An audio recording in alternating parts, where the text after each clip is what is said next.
रहे हैं, लेकिन जिसके घर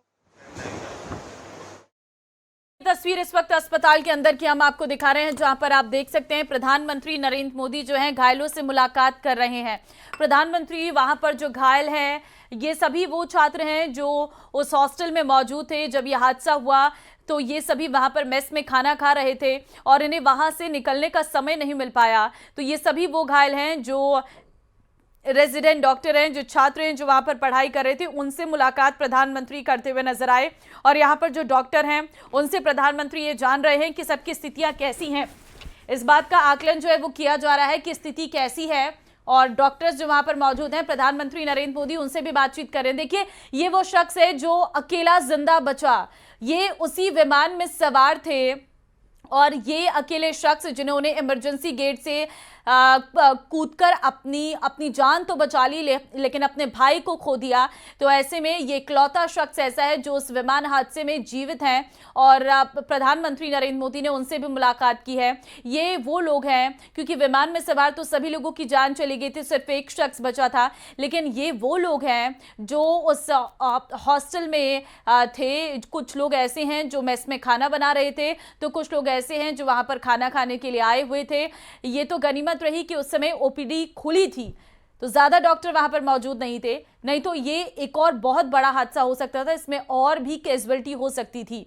लेकिन फिलहाल जो घायल हैं उनसे प्रधानमंत्री नरेंद्र मोदी ने मुलाकात की है और सीएम जो हैं वो मौजूद हैं गुजरात के, और साथ ही साथ डॉक्टर्स जो इनका इलाज कर रहे हैं उनसे प्रधानमंत्री नरेंद्र मोदी, ये वो शख्स हैं जो इस विमान हादसे में इकलौते व्यक्ति हैं, जो इकलौते यात्री हैं जिनकी जान बच पाई है। शायद इनके लिए ये एक दूसरी जिंदगी है। और इस पूरे हादसे में जहां लोगों के शत हालत में शव बरामद हुए हैं, वहां एक इंसान का बच पाना ये किसी चमत्कार से कम नहीं है। उम्मीद तो किसी ने भी नहीं की थी, शायद इस खुद व्यक्ति ने नहीं की थी कि ये बच पाएंगे। लेकिन वो कहते हैं ना कि जब समय नहीं आया हो तो इंसान बच ही जाता है। और वही स्थिति यहाँ पर देखने को भी मिली है कि एक व्यक्ति जिसने कूदकर अपनी जान बचा ली, लेकिन बाकी के ये वो लोग हैं जो उस हॉस्टल में काम करते थे और कुछ ऐसे हैं जो वहाँ पर पढ़ाई कर रहे थे।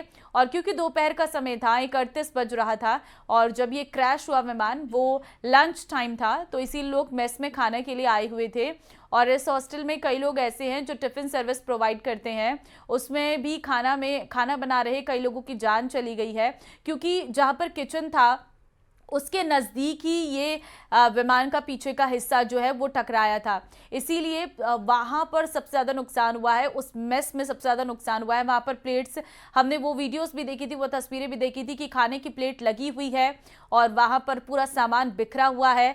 वो मेस जहाँ पर खाना बन रहा था वहाँ पर सारा सामान बिखरा हुआ है। आप अंदाज़ा लगा सकते हैं कि जब एक विमान, बोइंग विमान टकराता है किसी बिल्डिंग से और उसका एक हिस्सा वहां फंस जाता है, तो उस बिल्डिंग की क्या हालत रही होगी और वो मंजर क्या रहा होगा। जिसकी जान बच गई उनके लिए ये एक नई जिंदगी है, लेकिन जिसकी जान चली गई है उन परिवारों के लिए बेहद गहरा दुख है। वो परिवार अभी सदमे से बाहर भी नहीं आ पाए हैं। वो परिवार अब अपनों की बॉडीज को लेने के लिए यहाँ पर अस्पताल में पहुंचे हैं।